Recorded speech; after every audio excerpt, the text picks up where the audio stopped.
Du coup, nous allons rentrer dans ce qui va être finalement la, pour ne pas vous dire de bêtises, la cinquième partie de notre étude. Cette cinquième partie, donc, qui est la suite du chapitre un et le début du chapitre 2. On avait vu juste avant Paul au chapitre un, verset 23. Mais il faut que vous restiez fondés et inébranlables dans la foi, sans vous détourner de l'espérance de l'évangile que vous avez entendu et été proclamé à toute créature sous le ciel, dont moi, Paul, je suis le serviteur. Dans cette partie, à partir du verset 24, on va parler vraiment du service de Paul. Paul lui-même va parler de ce que ça représente pour lui son service. C'est le premier mot qu'il faut retenir. Ce n'est pas apôtre, ce n'est pas archibishop, ce n'est pas commandant des armées célestes, ce n'est pas révérend au troisième degré. Non. Le mot qu'il faut retenir, que l'apôtre Paul veut qu'on retienne le concernant, et c'est déjà une énorme leçon d'humilité pour chacun d'entre nous, c'est le mot serviteur.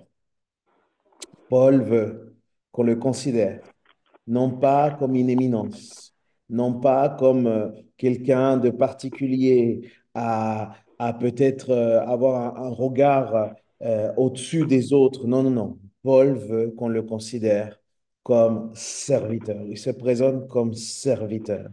Et on arrive dans ce verset 24 qui est extrêmement lourd en, en conséquence de ce que lui il appelle être serviteur. C'est vraiment, encore une fois, une image très importante de ce que ça représente que vraiment servir Dieu.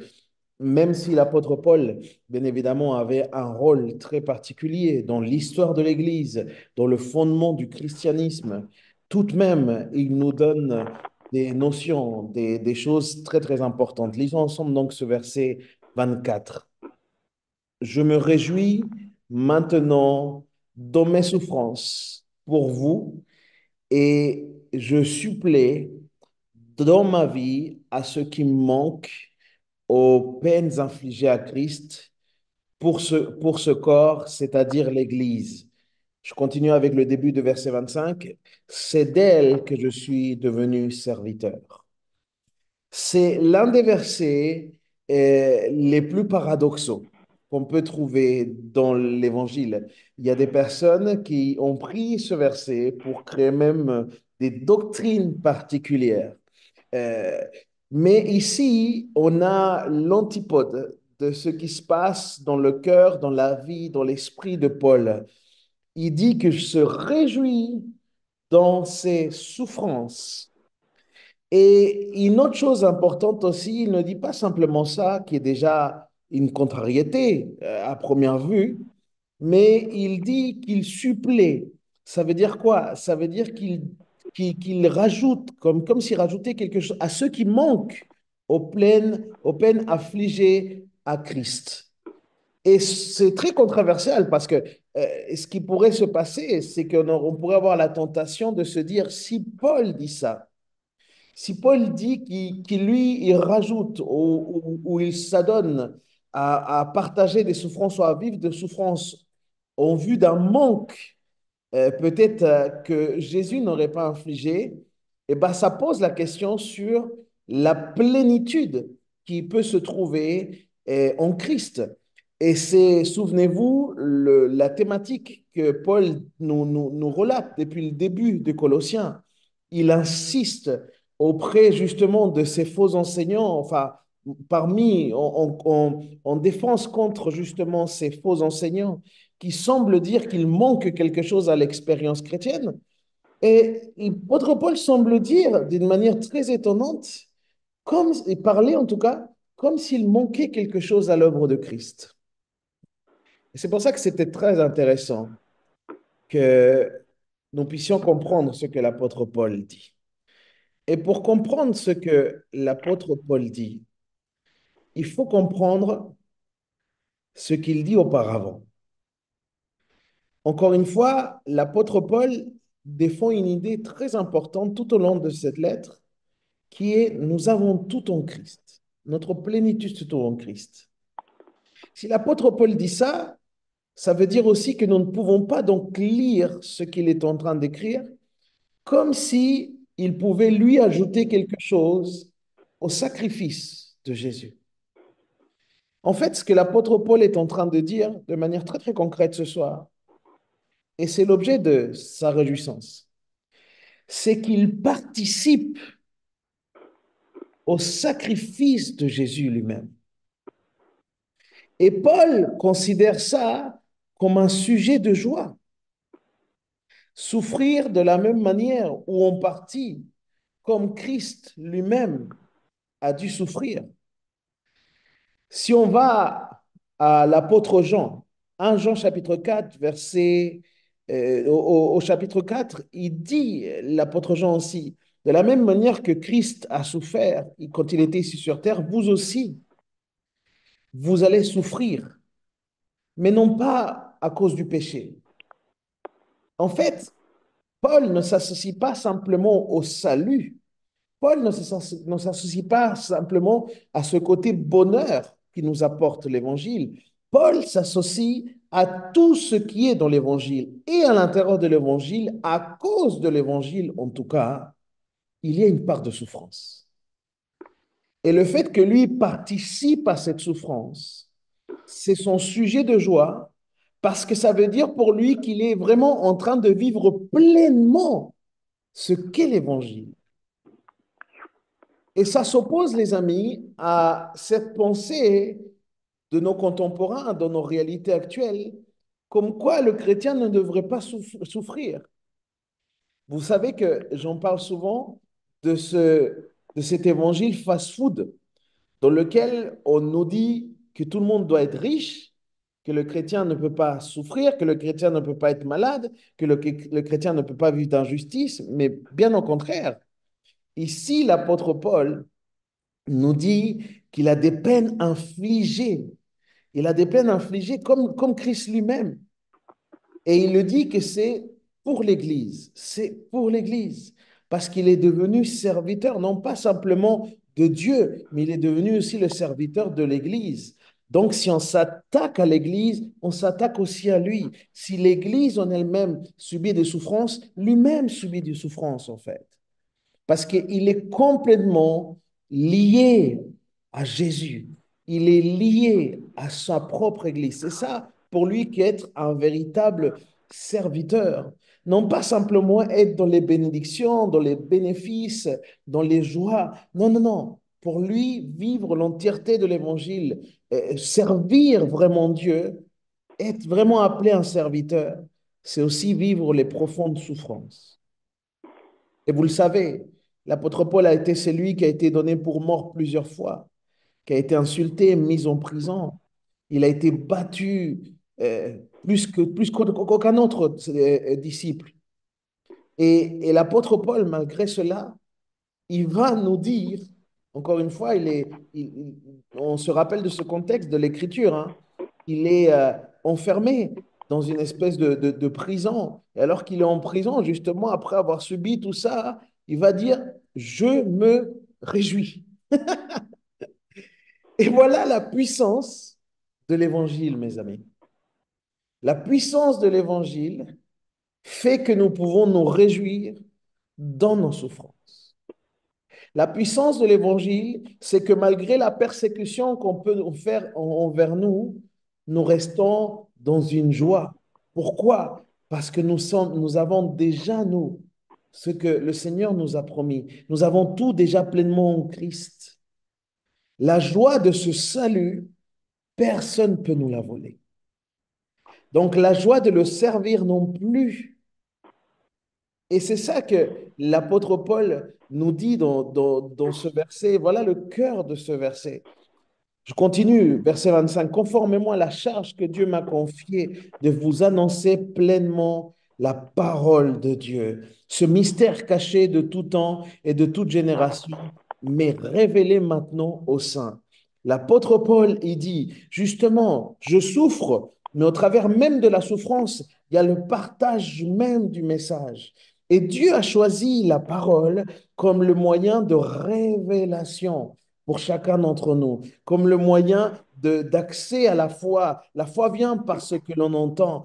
Donc, la prédication de la parole est extrêmement importante et l'apôtre Paul le considère et il se dit, voilà ce qui est mon ministère et j'ai une joie immense que de pouvoir le vivre, que de pouvoir annoncer Jésus-Christ. Regardez verset 27. En effet, Dieu a voulu leur faire connaître la glorieuse richesse de ce mystère parmi les non-juifs, c'est-à-dire Christ en vous, l'espérance de la gloire. L'apôtre Paul sait de quoi il parle parce que lui-même, il connaît, il a cet appel particulier. Vous savez que comparé aux autres apôtres, l'apôtre Paul était celui qui était appelé à prêcher aux non-juifs, était celui qui était appelé à prêcher aux païens. Donc, il allait voir les différents contextes et il allait être celui par qui l'extension du peuple de Dieu allait sortir, notamment de la communauté juive et aller dans toute nation, dans toute langue. Dieu allait utiliser de manière très, très particulière l'apôtre Paul par le moyen de la prédication au travers de ce service, au travers de ce ministère afin de pouvoir prêcher l'évangile. Et c'est ça qu'il dit, c'est ça l'espérance de la gloire. Et cette gloire, elle est pour chacun de ceux qui entendent. Voilà en quelques mots ce que l'apôtre Paul nous dit ici. Maintenant, je voudrais, si vous le voulez bien, qu'on se concentre de manière particulière dans ce qui va suivre après. Et ce qui va suivre après est en lien justement avec le chapitre 2. Si on peut le voir, l'apôtre Paul, à partir du chapitre 1, défend son ministère et il défend son ministère plusieurs fois juste pour s'opposer aux faux enseignants. Non pas qu'il a besoin de justifier son ministère, ce n'est pas de tout ça. Il fait quelque chose de pédagogique. Il dit, voilà comment est mon ministère pour que vous puissiez comprendre la grande différence qu'il y a avec ces faux enseignements. L'apôtre Paul est défenseur de l'évangile. Voilà ce qu'il est. Il est basé sur la parole. Il est basé sur Christ. Voilà la particularité de l'apôtre Paul par rapport à tous ces faux enseignants. Et du coup, l'apôtre Paul, au travers de cette lettre et à travers de son ministère, il a quand même une intention auprès des Colossiens. Il veut les bousculer, il veut les déranger, mais il veut encore et de nouveau annoncer Christ pour pouvoir les conduire dans la maturité. Et là, vous allez voir à la fin de l'étude pourquoi c'est tellement important qu'il annonce de nouveau. Pourquoi est-ce qu'il reprend une base? Mais ici, au chapitre 2, qu'on peut arriver, on va voir Paul, non pas défendant son ministère, mais maintenant ouvrant son cœur de manière particulière. Il va parler à partir de son profond désir et sur son attente vis-à-vis des Colossiens. Parce que Paul aime réellement ses frères et sœurs de Colosse, alors même qu'il ne les connaît pas. C'est ça qui est fort. C'est pour ça que maintenant on peut lire au chapitre 2 Colossiens, si vous le voulez bien, au verset 1, il leur dit ceci. Je veux en effet que vous sachiez à quel point il est grand le combat que je soutiens pour vous, pour ceux qui sont à Laodicée et pour tous ceux qui n'ont jamais vu mon visage. Donc il parle bien à des gens qu'il ne connaît pas, mais il dit qu'il livre un combat. Et le mot ici est très intéressant, ce mot combat.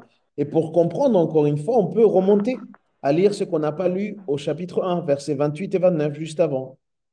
C'est lui que nous annonçons en avertissant et en instruisant toute personne en toute sagesse afin de présenter Dieu à toute personne devenue adulte en Jésus-Christ. Regardez verset 29.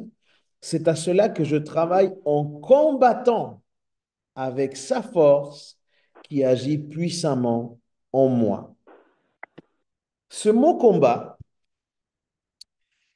était utilisé à l'époque non pas la racine de ce mot, et ce n'était pas utilisé dans un contexte de bagarre. Ce mot combat était utilisé dans un contexte de Jeux olympiques. C'est très intéressant par rapport à ce qu'on vit aujourd'hui, je le sais bien. En fait, dans les Jeux olympiques, on utilisait ce mot-là pour parler de l'effort, pour parler de la lutte féroce, pour parler de l'effort surdimensionné, de l'agonie parfois, pour atteindre la ligne d'arrivée. Parce que Paul voit le ministère aussi comme un athlète.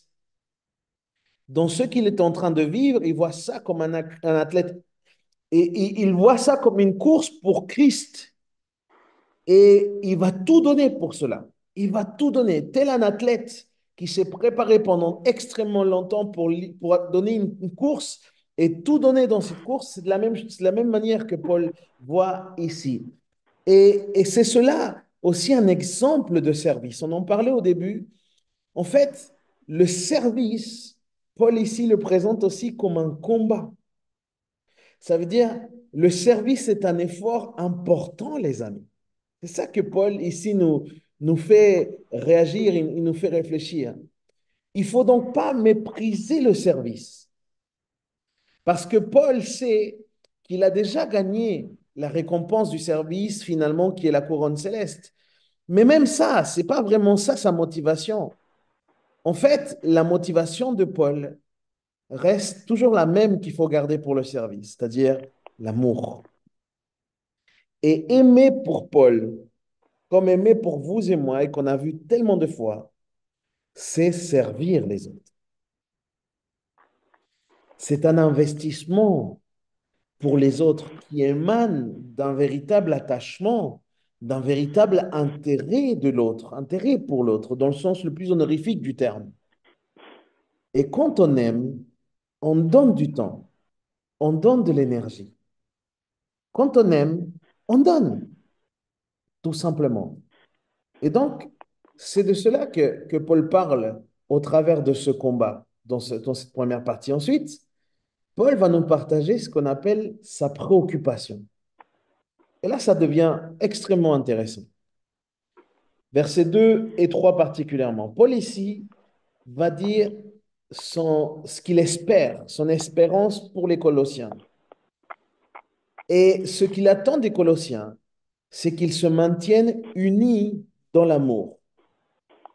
C'est très intéressant comme Paul va expliquer cela. Versets 2 et 3, il dit, je combats ainsi afin que, unis dans l'amour, ils soient encouragés dans leur cœur, qu'ils soient enrichis d'une pleine, d'une pleine intelligence pour connaître le mystère de Dieu, aussi bien du Père que de Christ. C'est en lui que sont cachés tous les trésors de la sagesse et de la connaissance. Paul ici, encore une fois, semble inquiet pour l'unité de l'Église. Et moi, je me suis posé la question, à la lumière de ce que je vois, l'Église n'était pas divisée. L'Église de Colossiens ne vivait pas une division. C'était pas ça. Mais Paul est inquiet ici pour l'unité à cause du danger qui rôde.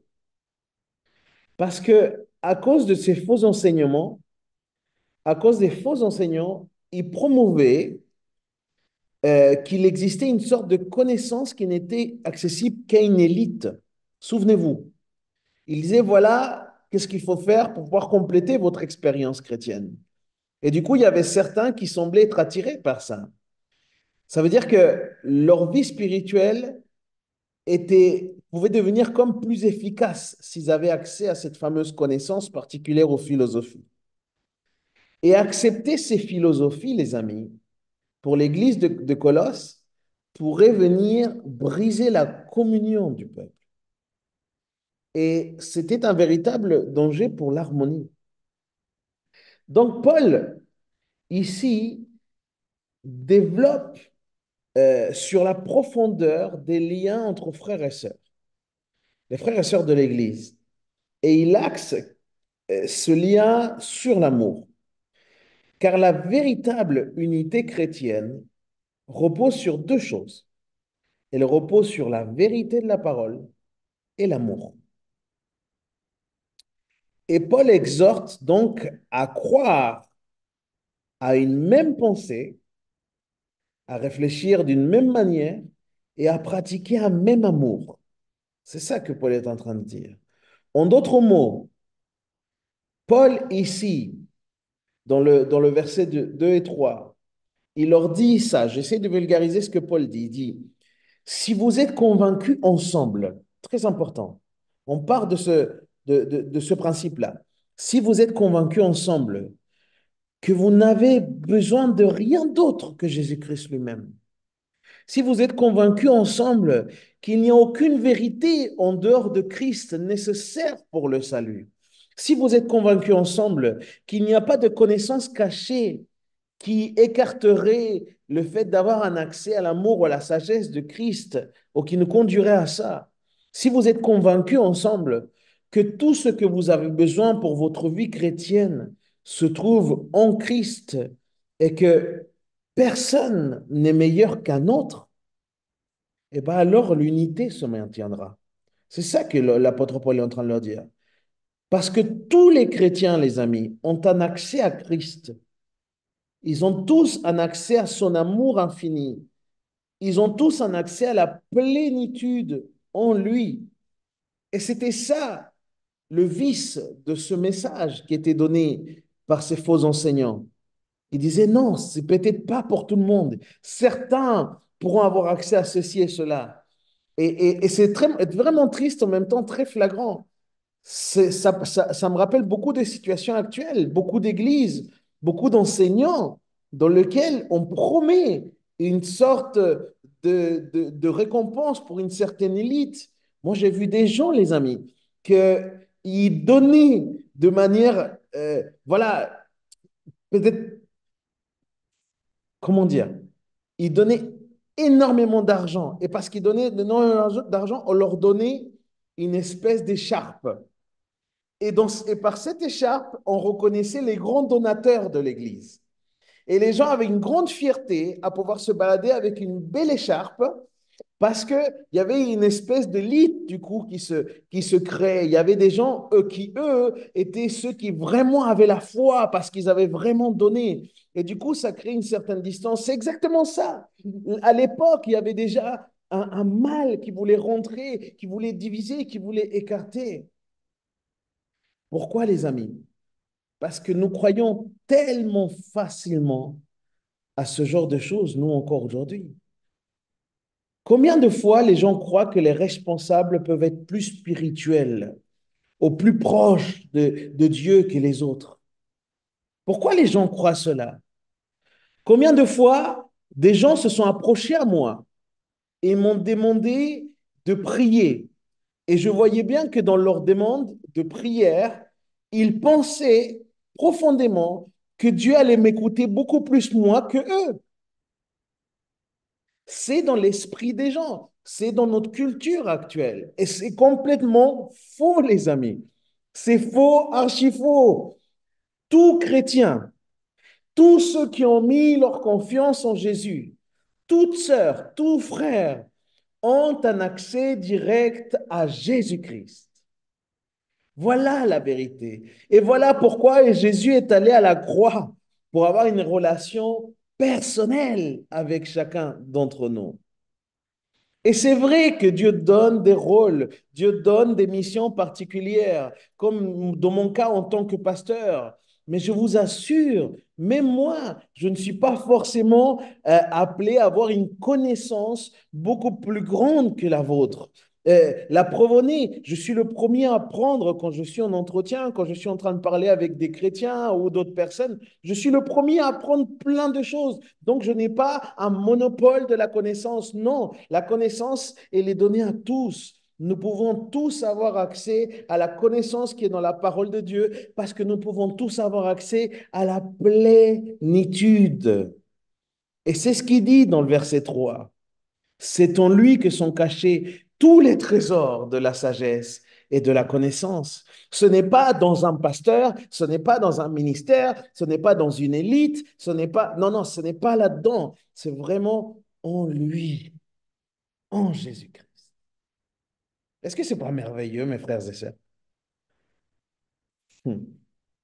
Et c'est vrai, on fait un constat, il peut y avoir des chrétiens plus mûrs que d'autres. Ça, je le vois. Mais encore une fois, ça ne fait pas des chrétiens matures des vieilles filles. Les chrétiens matures n'ont pas un accès privilégié devant le trône de Dieu. Ce n'est pas ça du tout. Dieu n'a pas de préféré. Jésus s'est donné pour tous et non pas pour une élite. L'élitisme spirituel est et sera toujours dangereux. Que Dieu nous en garde. Personne, mes amis, croyez-moi, personne ne peut se vanter. L'orgueil spirituel est tout ce qu'il y a de plus loin de la grâce de Dieu. C'est l'opposé de la grâce de Dieu. Et plus tard, on ne va pas le voir aujourd'hui, mais plus tard, au verset 18 et 19, au même chapitre, il va dire que personne, par son goût de fausse humilité ou du culte des anges, ne vous prive de la victoire. Plongé dans ces visions, un tel homme est sans raison enflé d'orgueil sous l'effet de ses pensées toutes humaines. Et il ne s'attache pas à celui qui est la tête. Il ne laisse pas qu'il y ait de tête, il ne laisse pas qu'il y ait quelqu'un au-dessus de lui. C'est pourtant d'elle que tout le corps, bien nourri et solidement assemblé par ses articulations et les liens tirent la croissance que Dieu donne. Mes amis, on dépend tous au même niveau de Dieu. Nous avons tous au même niveau besoin de Jésus. Toute personne, toute personne qui croit le contraire est loin de la grâce de Dieu. Tout ce que nous recevons vient de la part de Dieu, est un don de Dieu, notamment sa connaissance. Personne ne peut donc s'enorgueillir. Peut-être qu'il y a des personnes qui vont parler un peu plus aisément, peut-être qu'il y a des personnes qui vont l'expliquer de manière un peu plus peut-être compréhensible pour les uns et pour les autres, mais personne ne peut s'enorgueillir parce que même les professeurs, même les docteurs, toutes ces personnes, vous voyez, même tous les enseignants ne peuvent donner que ce qu'ils reçoivent. Face à cela, on arrive au verset 4. Et il y a un avertissement de Paul. Paul avertit. Comme on disait, il y avait une inquiétude. Voilà ce que Paul avertit. Je dis cela afin que personne ne vous trompe par des discours séduisants. Paul avertit les amis que ces enseignants qui traînaient là, ils voulaient les tromper. Il les avertit car leurs discours, comme il le dit ici, sont séduisants. Ça veut dire que ces enseignants étaient habiles dans leur domaine. Euh, Ce sont quelque part comme des maîtres de leur enseignement, mais du coup de leur tromperie finalement. Et ça, c'est pareil aujourd'hui, les amis. Ce phénomène est le même qu'on voit de nos jours. Les tromperies sont souvent dans un format très séduisant. Mais ce qui les défocalise finalement du contenu, en fait, par le format, on peut tromper sur le fond. Mais je me rends compte, les amis, qu'il y a parfois des gens qui aiment ce genre de tromperie, qui aiment presque se faire tromper. Et je vais m'expliquer dans ce que je veux dire. Il y a des personnes qui, d'une certaine manière, parfois en le sachant, parfois en le sachant pas, je ne sais pas, Dieu peut juger. Mais certaines personnes semblent se plaire dans la tromperie pour une seule raison, qui est celle de ne pas avoir de rendre des comptes sur la vérité. C'est ça la raison. Est-ce que vous savez ce que c'est que le sophisme?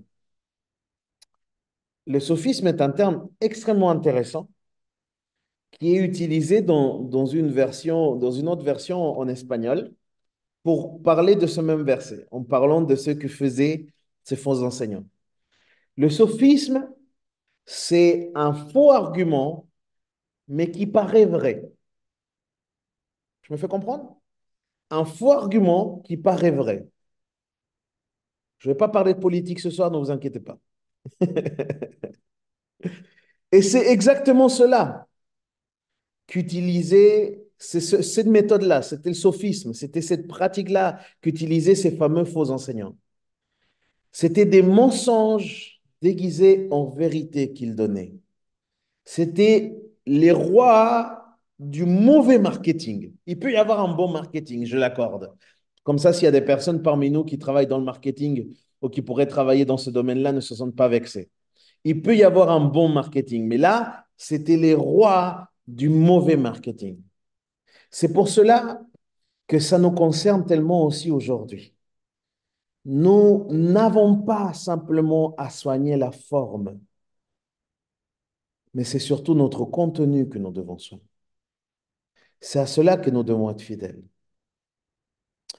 Mais la forme, dans les temps qui sont aujourd'hui, semble peut-être plus nous attirer que le contenu ou que le fond lui-même. Quand nous écoutons aujourd'hui d'excellents orateurs, parfois on fait l'économie d'examiner ce qu'ils disent dans le fond, pardon, parce que au fond, nous sommes fascinés par la forme. Je me fais comprendre. Je vais vous dire même, d'après ce que je vois, le véritable évangile, ce n'est pas ce qui nous caresse dans le sens du poil. Le véritable évangile nous bouscule, nous dérange, parce que le véritable évangile montre le mal ou la misère qu'il existe encore en nous. L'Église est aujourd'hui très exposée à ce danger, car un message trompeur dans la bouche d'un homme persuasif est quelque chose d'extrêmement dangereux, d'un homme ou d'une femme. C'est pourquoi, moi personnellement, et toute personne qui enseigne, nous devons faire attention parce que nous pouvons nous laisser tenter par le fait de prêcher ce qui semble plaire aux gens, par prêcher ce que les gens attendent, plutôt que de prêcher ce que Dieu nous demande de prêcher. C'est alors qu'on ne serait plus au service de la parole, mais la parole serait à notre service. Notre focus sur la forme peut nous dévier sur le contenu du message, vous voyez? Et ce n'est pas mauvais de devenir un très bon orateur, croyez-moi. Moi-même, je fais d'énormes efforts pour améliorer la qualité de ce que je propose, de ce que le Seigneur me permet de partager. Entendez-moi bien, ce n'est pas ça la chose mauvaise. Le danger, c'est qu'on soit plus inquiet par la manière que par le contenu de ce que l'on dit. Parfois, il vaut mieux quelqu'un d'un peu maladroit, mais de vrai, avec un message vrai, que quelqu'un de très adroit, mais avec un faux message. Je me fais comprendre. Et l'évangile, le danger dans notre société, c'est de pouvoir penser que c'est un produit à vendre. Et l'évangile n'est pas un produit. C'est la présentation de la personne de Jésus et de son œuvre. Donc le plus important doit toujours être son contenu. Et c'est à cela que nous tous chrétiens, nous devons être attentifs au contenu, pas simplement la forme, mais le fond. Au verset 5, l'apôtre Paul nous parle tout de même, et de nouveau, comme il le faisait à la fin du chapitre 1, nous parle de sa joie. Regardez, en effet, même si je suis absent de corps, je suis avec vous en esprit. Et je vois avec joie, regardez ce qu'il voit avec joie, le bon ordre qui règne parmi vous et la fermeté de votre foi en Christ. C'est curieux le langage qu'il utilise ici. La joie de Paul, au fond, c'est le fait qu'ils aient résisté, c'est qu'ils résistent vraiment à ces philosophies. C'est ça la joie de Paul. Mais il en parle là avec un langage militaire. Ils ont tenu ferme, ils ont résisté. Il est question de garder le bon ordre. Sans doute, Paul emploie ce langage parce qu'il s'agit bien d'un combat qu'ils sont en train de livrer. Il s'agit d'un champ de bataille, littéralement, qui est en train de se vivre dans l'Église. Parce que réfléchissez à la tentation, particulièrement pour peut-être ces nouveaux convertis, devant ces faux enseignants qui leur disaient, hey, je peux te faire accéder à beaucoup plus ici et maintenant. Tu peux faire partie de cette élite. Imaginez la tentation pour tous ces nouveaux. Sûrement, ils devaient être tentés à s'adonner à ce genre de proposition. Mais Paul, ici, il est dans la joie. Pourquoi il est dans la joie? Parce qu'ils ont résisté. Et cela grâce à leur attachement à Christ. C'est pour ça, c'est grâce à ça qu'ils ont résisté. Parce qu'ils se sont attachés à Christ, ils sont attachés à la vérité sur Jésus. Mes frères et sœurs, on ne peut rester ferme sans nous attacher vraiment à Jésus et à sa connaissance. On ne peut rester ferme sinon. S'attacher à lui en tant que chef, s'attacher à lui en tant que tête de l'Église, voyez-vous, et rien ne devrait être plus un sujet de joie pour nous que le fait que nous puissions tenir ferme dans la foi et que nous puissions garder un bon ordre. Voilà le sujet de joie de l'apôtre Paul. Alors on peut se poser une question ce soir, chacun d'entre nous. Est-ce que le témoignage que nous avons correspond à ça? Je m'explique. Est-ce qu'on dit de nous, est-ce qu'on dit de toi, oh mon frère, ma soeur, je vois vraiment que tu tiens ferme dans la foi. Je vois que tu t'attaches vraiment à Christ. Je ne te vois pas avoir des hauts immenses, des bas immenses. Non, non, non, non. Je vois que tu es dans une certaine régularité. Parce que je comprends et je suis d'accord. La vie de foi n'est pas un long fleuve tranquille ou une ligne, ou alors une ligne comme ça ou une ligne comme ça. Il y a des variables, c'est sûr. Mais la maturité, le fait d'être attaché à Christ, nous fait que ces variables ne sont pas des hautes et des basses comme ça. Ce sont des choses qui varient comme ça. Ça nous maintient dans un certain équilibre. Et je crois que nous devons peut-être demander à Dieu cela. Seigneur, permets-nous de rester fermes en Christ, de nous maintenir fermes en Christ. J'ai besoin de rester ferme en Christ, de ne pas vaciller. Et donc, Paul, en ouvrant son cœur, nous partage sa préoccupation, comme on l'a dit, un avertissement et aussi sa joie. Mais Paul ensuite finit par une exhortation. Versets 6 et 7 sont le contenu de cette exhortation. Ainsi donc, tout comme vous avez accueilli le Seigneur Jésus-Christ, marchez avec lui. Marchez en lui, pardon. Soyez enracinés et fondés en lui, affermis dans la foi. Très important, affermis dans la foi. Telle qu'elle vous a été enseignée, et soyez-en riches en exprimant votre reconnaissance à Dieu. Paul finit cette présentation de ce qui est son ministère ici de cette manière. Parce que dans le verset 2, l'exhortation, dans ce chapitre 2, et dans ces deux versets, qui sont le verset 6 et 7, on retrouve l'exhortation principale pour les Colossiens. Voilà ce que les Colossiens doivent garder par-dessus tout. Euh, pour pouvoir supporter justement leur pression culturelle. Rappelez-vous, ils sont dans un contexte d'oppression d'enseignement. Il y a beaucoup de choses leur sont dites et ils ont besoin de pouvoir affermir. Et regardez ce qu'il leur dit.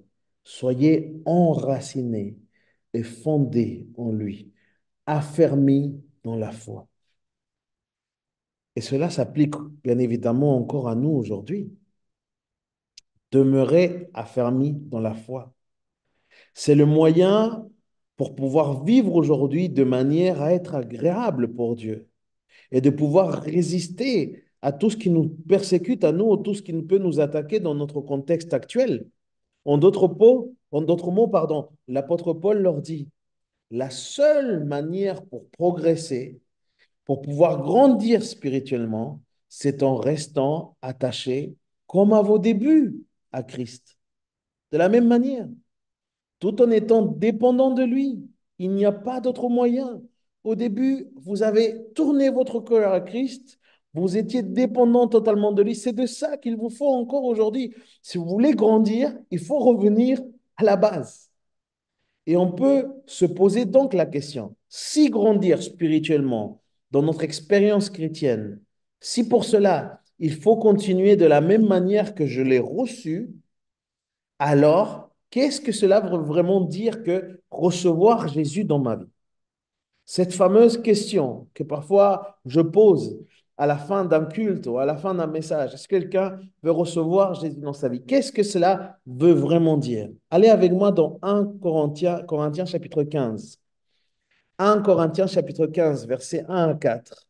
Voilà ce qui nous permet de bien comprendre ce que ça veut dire que recevoir Jésus. Et c'est très important par rapport à cette conclusion que l'apôtre Paul va donner ici aux Colossiens. 1 Corinthiens chapitre 15, versets 1 à 4. Je vous rappelle, frères et sœurs, l'évangile que je vous ai annoncé, que vous avez reçu et dans lequel vous tenez ferme. C'est aussi par lui que vous êtes sauvés si vous le retenez dans les termes où je vous l'ai annoncé. Autrement, votre foi aurait été inutile. Je vous transmets, je vous ai transmis avant tout le message que j'avais moi-même reçu. Christ est mort pour nos péchés, conformément aux Écritures. Il a été enseveli et il est ressuscité au troisième jour, conformément aux Écritures. Recevoir Christ est donc le fait de mettre toute notre confiance en Jésus, en sa personne, mais aussi en son message. On ne peut pas donc ne pas croire à la mort et à la résurrection. Christ est mort à cause de mes péchés et il est ressuscité. Recevoir Christ, c'est recevoir l'entièreté de son message. On ne peut pas dire recevoir la personne de Christ et ne pas recevoir sa parole. Regardons à nouveau le verset 6 de Colossiens 2, là, le verset 6 pour revenir. Ainsi donc, tout comme vous avez accueilli le Christ, la personne, comme vous avez accueilli le Seigneur Jésus-Christ, marchez en lui. Recevoir Christ n'est pas seulement avoir mis notre confiance dans le message de Christ, non. Jésus est devenu aussi mon Seigneur, l'autorité suprême sur ma vie. C'est ça, recevoir Christ, qu'il devienne mon Seigneur. Commentateur Dick Lucas va dire ces quelques mots que je trouve très intéressants. Nous ne pouvons oublier que le fait qu'il soit le Seigneur, pardon, que c'est le fait qu'il soit le Seigneur qui nous sauve efficacement. Parce qu'il a déjà toute autorité sur tout. Et voilà la bonne nouvelle. Christ est venu nous sauver et il l'a fait par le moyen de sa mort et sa résurrection. Car il a vaincu le péché, la mort et l'enfer. Et parce qu'il est Seigneur, il a la puissance de rédemption.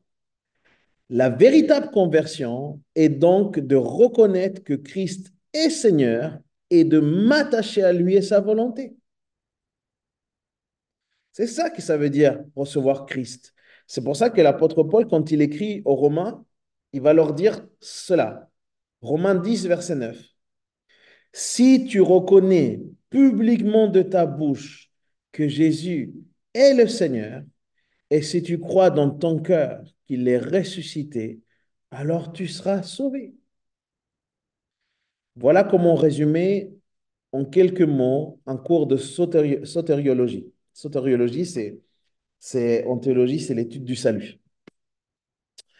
Mais c'est pour cela, en fait, que Paul encourage les Colossiens à continuer comme au début, à de revenir à la même base qu'au début.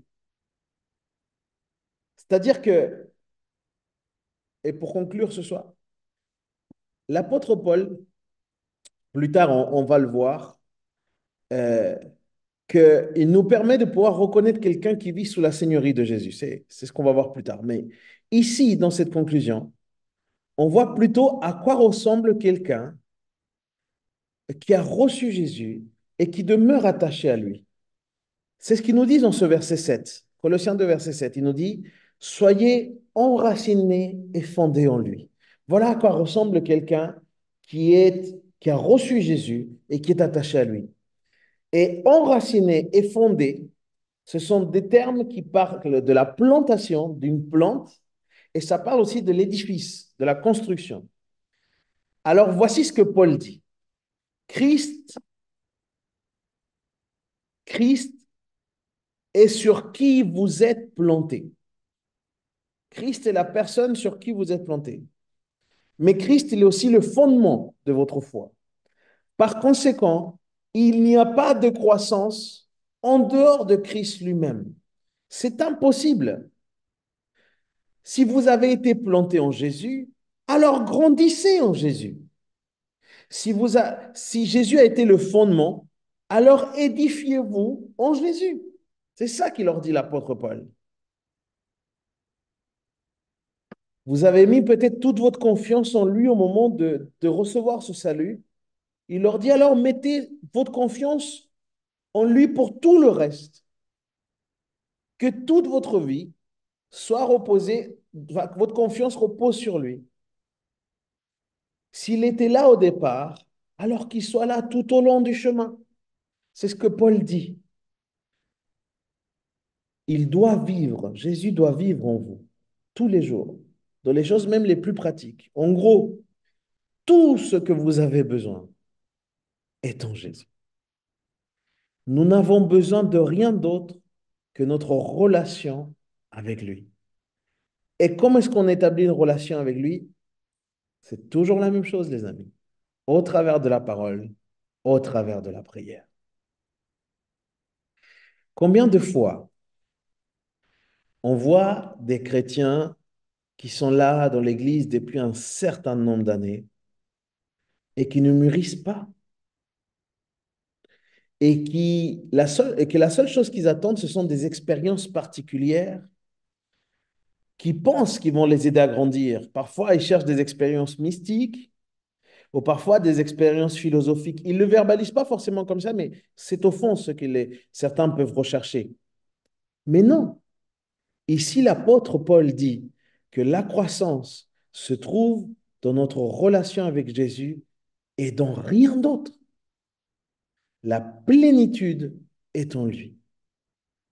Et quand il dit affermi dans la foi telle qui vous a été enseignée, ici, quand il parle de la foi, il fait référence non pas à la confiance, non pas tant à la confiance en Jésus, mais plutôt la confiance au corps de ce qui a été enseigné. En gros, ce que tu as reçu, demeure là-dessus. Encore une fois, les amis, c'est ce que je disais quelques semaines auparavant. Il n'y a pas de nouvelle vérité. Il y a des chrétiens qui cherchent ça, mais il n'y a pas de nouvelle vérité. Il n'y a pas de nouvelle révélation. Ça n'existe pas, ça. Les gens qui se réveillent un jour et qui disent, j'ai reçu une révélation pour l'Église aujourd'hui. Mon frère, ma soeur, la révélation, elle est dans la parole de Dieu. C'est ça, en fait. Ce qui a été donné est le fondement de notre foi. C'est pour ça qu'on ne peut pas mépriser ce que nous avons reçu un jour. Et bien sûr qu'on peut approfondir dans les vérités chrétiennes, mais il n'y a pas de nouvelle vérité. Et c'est sur ça que l'apôtre Paul insiste. Ne vous laissez pas séduire par ces discours-là. Faites attention à tous ceux qui vous vendent des nouvelles révélations, des nouvelles formes, etc. Non, il n'y a qu'un seul évangile, il n'y a qu'une seule foi et il n'y a qu'une seule tête, c'est Jésus-Christ lui-même. Il continue, et je vais finir avec ça, en disant, et soyez-en riches en exprimant votre reconnaissance. J'aime beaucoup quand l'apôtre Paul parle de ça. Il parle toujours de reconnaissance. Quand on avait vu Éphésiens ensemble, vous vous souvenez, le thème de la reconnaissance, c'était un thème fondamental dans Éphésiens. Oh, mes amis, je vais essayer de vous imager ça. Telles que des feuilles vertes dans un arbre sans le constat que l'arbre est en bonne santé. La reconnaissance chez le chrétien est le constat de sa bonne santé spirituelle. Vraiment, quand un chrétien vit dans la reconnaissance, ça veut dire que spirituellement, il est en bonne santé. A contrario, l'orgueil, la colère, l'amertume, l'insatisfaction, le fait de rouspéter, d'être dans une attitude de rébellion, dénigrer, et j'en passe, c'est le constat d'une mauvaise santé spirituelle. Si les Colossiens s'étaient fait séduire par ces faux enseignants, sans doute que parmi les Colossiens, ils auraient vécu tout cela. Ils auraient eu toutes ces manifestations de rébellion, de satisfaction, etc. Parce que toutes ces philosophies les auraient éloignés de la grâce. Et c'est quand on s'éloigne de la grâce qu'on commence à manifester tout ça. Attention à tous ceux qui pensent que l'herbe est plus verte ailleurs. Attention à ça. Je vais finir avec ça. C'est une réflexion personnelle. L'insatisfaction éloigne de la grâce, mais la reconnaissance nous en rapproche.